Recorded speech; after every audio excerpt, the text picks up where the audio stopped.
What's up guys, my name's Brandon, and if you just got a brand new iPhone 16e, this video is going to help you get started off the right way because I'm going to show you the first 18 things that you need to do after unboxing and setting up your brand new iPhone. So these are going to be tips, tricks, and just things you need to know in order to get the most out of your device. Alright, so the first thing we need to do is make sure our 16e is actually new. And I know this sounds crazy, but trust me, go into your settings, go to battery, and then into battery health, and there's two things that we need to check here. First off, make sure the maximum capacity says 100%. That means that you have a brand new battery and it was not returned or refurbished or anything like that. Make sure that says 100%, and if it does not, take it back and get a new one. Now also the cycle count, this should say 0 if you just got your device within the first 24 hours, that should say 0. Now if you got your device like a week ago, a couple weeks ago, just make sure that number is low, like below 5 or 10, I would say. It kind of depends, but just make sure that number is low. You should not be having cycle counts early on your 16e. Now the next thing you need to do is get familiar with the action button. So this is the button over here on the left hand side above the volume rockers. This replaces the mute switch, and unless you had an iPhone 15, this is going to be new territory for you. So if you just press it one time, you can see nothing happens, and that's to prevent any accidents. But if you hold it for like 2 seconds, that will invoke the action that you select. So go into your settings here and then go into the action button settings right here, and you can see that you have a list of items to choose from for what you want that action button to do. Now visual intelligence is something brand new, and we'll talk about that next, but you have things like your silent mode, focus modes, you can launch the camera, flashlight is very convenient to have, that's what I usually have mine set to, but you could also go over here and do things like controls, so you can choose a control center toggle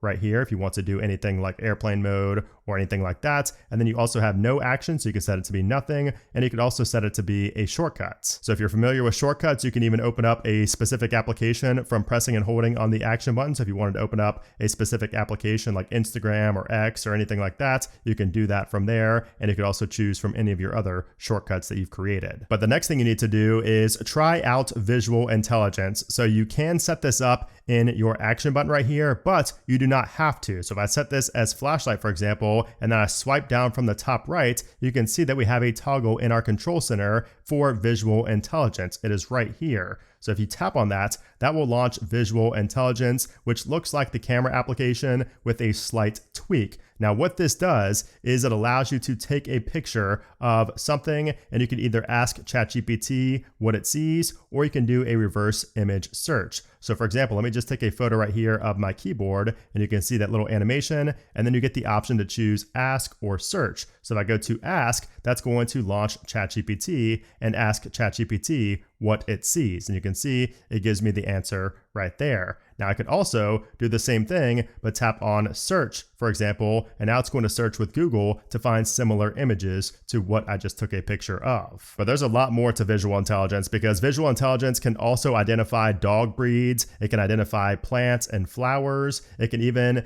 add a date and an event to your calendar just by scanning maybe like a poster image. And if you just hold visual intelligence up to a restaurant, it will show you in real time what restaurant you're pointing at, and you can even order and view the menu straight from the visual intelligence interface. It's quite amazing. And by the way, visual intelligence is a part of Apple Intelligence. So the next thing you need to do is understand Apple Intelligence and how it actually works on your iPhone 16e. So I have a whole video talking about Apple Intelligence, so I'm not going to go too deep in this video. If you want to learn more about Apple Intelligence and the features, I will leave that video linked down in the description below. But if you go into your settings and go to Apple Intelligence and Siri, this is where you have your main kill switch to turn this on or off. And inside here, you don't really have too many options aside from ChatGPT, where you can go in here and turn this on. And of course, when you ask Siri a question, you can see that you get the new UI around the screen now when you ask Siri. And of course, if Siri cannot answer you, it will route that information to ChatGPT as long as you have that enabled. Or you could also just say,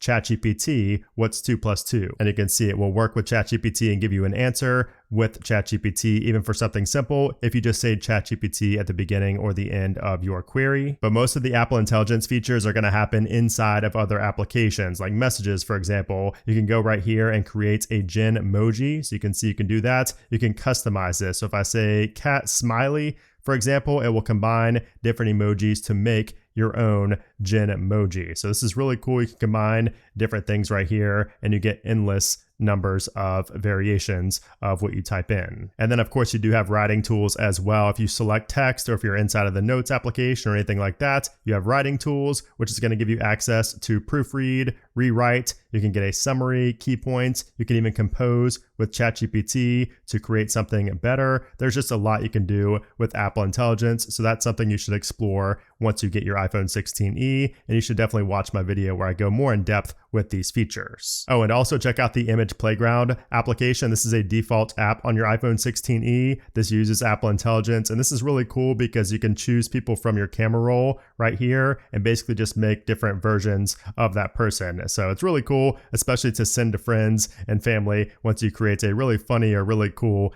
image of them using Image Playground. Now, one of the biggest controversies and one of the biggest downsides really to the iPhone 16e is that it does not have MagSafe support. So it does not have that magnetic ring in the back that allows for fast charging and access to the MagSafe accessories. However, you don't need MagSafe support if you have an ESR case, who is today's sponsor, because their new Halo Lock cases have a built-in magnetic ring that's even stronger than the actual MagSafe magnets. It basically locks onto a MagSafe charger and it works great with MagSafe accessories as well. So these cases have great protection with the CyberTough case giving you 23 feet of drop protection. That is 7 times military grade. And then there's the more sleek, subdued, classic hybrid case, which still gets you 11 feet of drop protection, which is 3 times military grade. And since the edges are raised, you won't go screen first when you drop your iPhone 16e. Although if you did somehow drop it face first and screen first, ESR also has the UltraFit Armorite screen protector, which is a simple 2-step application for ultimate screen protection without bubbles. And plus, ESR's cases always just look so good and minimal. So if you want to grab a case or a screen protector, use my link down in the description below. And thanks to ESR for sponsoring this segment. Okay, so as you know, with the iPhone 16e, we have a 48 megapixel camera on the back. It's a single lens, but it is pretty large and it's actually pretty powerful,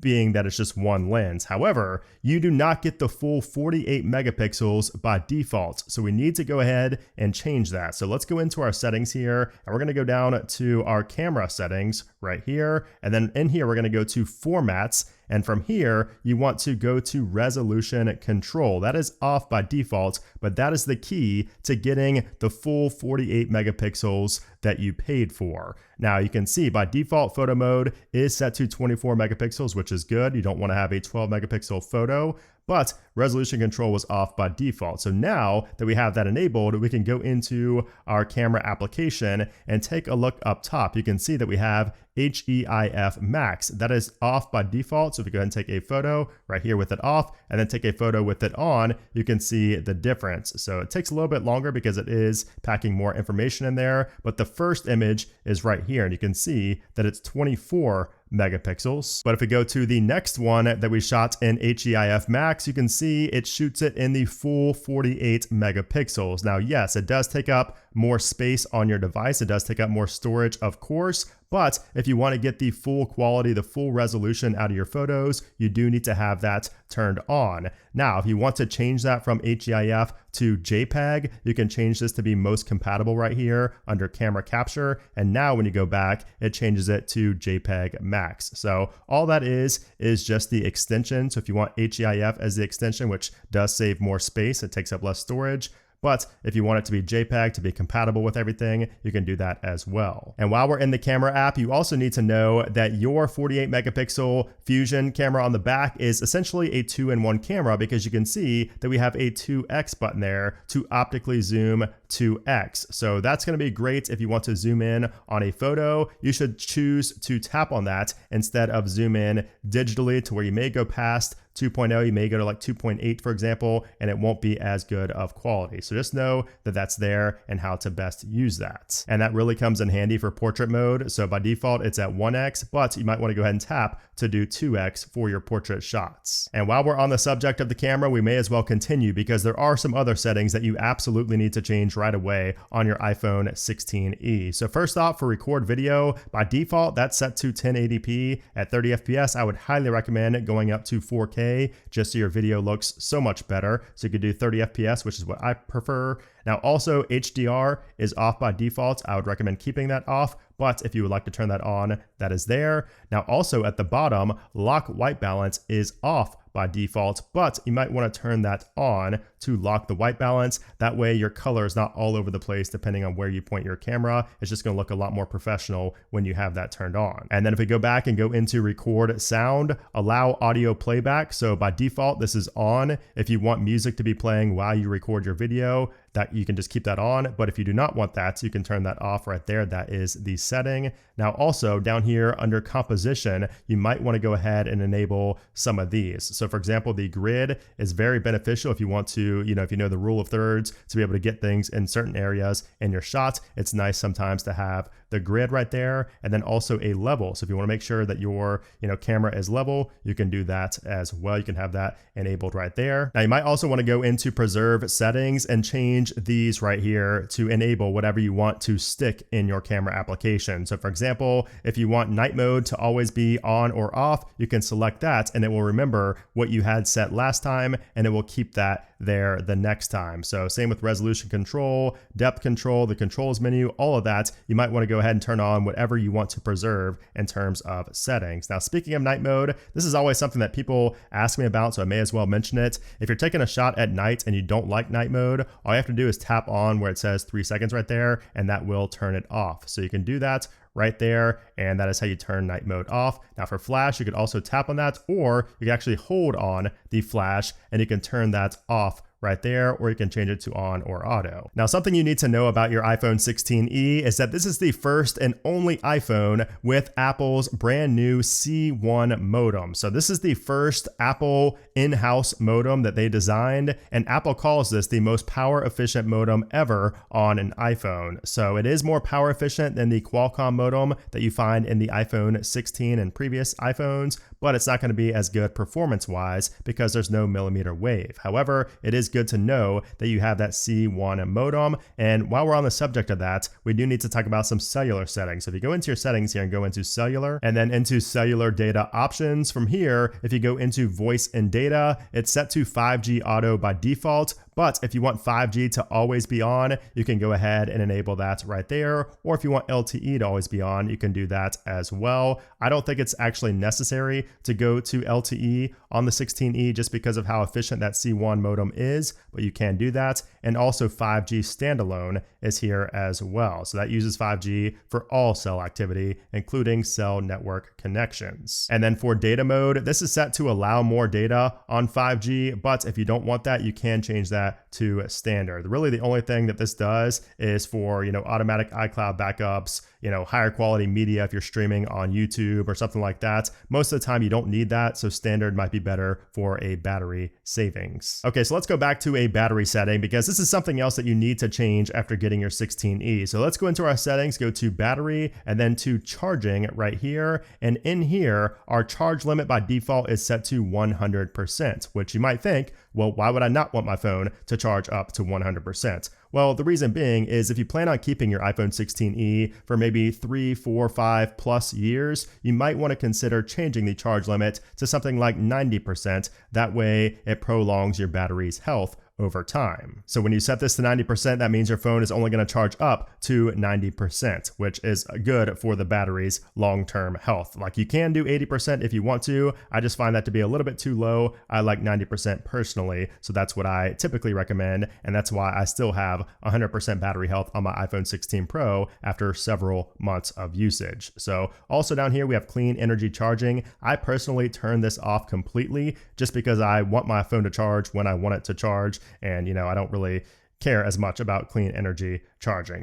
Maybe I should look into that more, but just for right now, that's how I feel about clean energy charging. I like to charge when I want to charge. So you can keep that on if you are very, into the clean energy charging, but I recommend most people to turn that off because I've had people ask me questions like, why is my phone not charging? And that has been the culprit on several occasions. So that's one thing to consider. Also, battery percentage up here. You'll notice up in the status bar, we do not have a battery percentage. If you want that to be turned on and you want some anxiety for your battery, you can go ahead and enable that right there. You do also have low power mode, which you can turn on there. You can also access that from the control center. It's not there by default, but we'll talk about that in a moment, how to set that up. And then also you have your battery chart right here where you can see what's eating up your battery life. Now, since we have an OLED display on the iPhone 16e, that means that you should consider using dark mode more frequently. So since I'm recording this on camera, light mode does look better, but you better believe that when I stop recording, I'm going to go into dark mode because not only does it look better, but it's also much better for battery life. Because again, since we have OLED, that means that the black pixels are not illuminated, meaning that there's less energy consumption by the display overall. So if you go into your settings here and then go to display and brightness, you can change that right there. You could also set this to be automatic based on when the sun rises and when the sun sets. So you can have that set right there. Now, I'd also recommend going back to the home screen, and if you tap and hold right here and then go into edit and then go to customize, down here you can see that we have the option to choose dark icons. So now when you change the icons to be dark, just like with dark mode, that means that there's going to be less energy consumption from your display, which again will help save battery life. It's not going to be like dramatic, but having dark mode and dark mode icons will absolutely help with battery life since we have that OLED display. Okay, so since we just transformed our home screen already, we may as well talk about the next thing you need to do, and that is to customize your home screen. So this is the default layout. Doesn't look bad, but it doesn't look great either. So first off, you might want to just go ahead and press and hold right here and just pretty much eliminate any applications that you do not want on your home screen. So you can just take and just tap on all the icons that you may not want on your front page, and you can just move them over to another page like so. Now, you'll notice that with iOS 18, you probably already know this, but you can move your app icons wherever you want on the screen. They do not have to be in order anymore like they had to in the past. Now, you could also, change the size of your widgets right here. So if you want something to be bigger or smaller, you can do that. So if we go ahead and remove this one, for example, we can make this be a little bit larger. You can change the size on the fly, which is really neat. And if we go up to edit and go to add widget, this is where we can add some widgets to our home screen, which I would recommend having these right there. So batteries is nice, especially if you have multiple devices. It's always good to see the battery level of those devices. So that's something to consider there. You could also add something like your music or your podcast. That's always good to have as well. So maybe something like that looks good. You could also do this on multiple pages as well. Oh, and you might want to go into your settings and go to wallpaper and then go to add new wallpaper and then go down to the collection section because we have an exclusive iPhone 16e wallpaper right here. So that is what it looks like. And when you go ahead to add, you can set that as a wallpaper pair, which means it sets the home screen wallpaper the same as the lock screen. If you don't like that, you can go to customize and choose your own wallpaper for your home screen. Now, speaking of the lock screen, you might also want to change these quick toggles down here at the bottom. So by default, that is set to the flashlight and to the camera. However, you might not want those to be the default. So you press and hold on the lock screen, that will pull this up right here. If you go to customize and then go to lock screen, you'll notice that you can now change what those toggles are. So if you want to remove flashlight, since we maybe have that for our action button now, we can go ahead and tap on the plus, and now you can change it to be any of these controls, including open up an application. So if you want to open up an app straight from the lock screen, you can do that. You also have your Apple Intelligence right here, like visual intelligence and type to Siri. You have all these different things that you can do straight from the lock screen now. So we'll just do type to Siri, for example. So maybe we use that. And now for this one, we can set this to be something else. Maybe we want this to be dark mode. So we can go into dark mode easily. There we go. Now we can tap on done. We could also add widgets right here, by the way, for your lock screen. So if you want to add some widgets like your calendar, the weather, things like that, that is where you can go ahead and add that. Of course, you can also customize the font and the color for your clock there as well. So you can kind of customize that and set it to the vibe that you like. Now, when you swipe down from the top right, you can see that our control center by default looks pretty bare. And even if you had this, set up from another device, this is going to be a good time to go ahead and clean this up and make this how you want it to look. So when you're in here, you can either tap and hold on an empty slot and go to add a control, or you can just tap on the plus up in the top left. And when you do that, then you can go to add a control. And from here, you have several different controls that you can add, including, of course, visual intelligence right there, connectivity, all these different things you could add. Now, we do also have multiple pages, and a lot of people don't realize that you could actually eliminate a whole page if you want. So if you don't want this music, for example, you can eliminate this whole page by tapping on the minus, and there we go. You can see from the right-hand side, it disappears. Same with connectivity. If you don't want a whole connectivity platter, you can just eliminate that whole page, and now it doesn't exist. You just have one page or however many pages you want of controls in your control center. You also change the size of these controls. If you take this right side right here, I can grab it. So it's hard to grab sometimes. So if you pull it, you can see you can change the size of that control center toggle, which is pretty nice for certain ones. You have, 3 different sizes, it looks like, for that one. And you can see for screen mirroring right there as well. Now, a lot of people do not like the connectivity platter. Some find it cumbersome, and it includes things that they may not want. So if you want to get rid of that, you could actually create your own. So if you go to add a control and then go down to connectivity, you can see you have big toggles for airplane mode, cell data, Wi-Fi, and so on. So if you want to add all those, you can do that and kind of create your own little connectivity platter. This would also be a great time to go into your Photos application and go all the way to the bottom and go to customize and reorder and deselect anything that you do not want showing up in your Photos application. So I don't like most of these. So I'm going to disable pretty much everything here except for my recent days, my albums, my media types, and my utilities. So that's what I have set here. Maybe pin collections as well. So now when we go up, you can see it's much cleaner and more like the photos I actually want to see and the albums that I want to see. So here's something else that you absolutely need to do pretty much right once you get your iPhone 16e, because it will annoy you like crazy if you do not. And that is to change your display setting. So go into your settings here and then go into display and brightness first off. And from here, for True Tone, I like keeping that on, but if you don't like True Tone, which changes the display like temperature based on the ambient lighting, you can turn that off if you'd like to. I like keeping that on,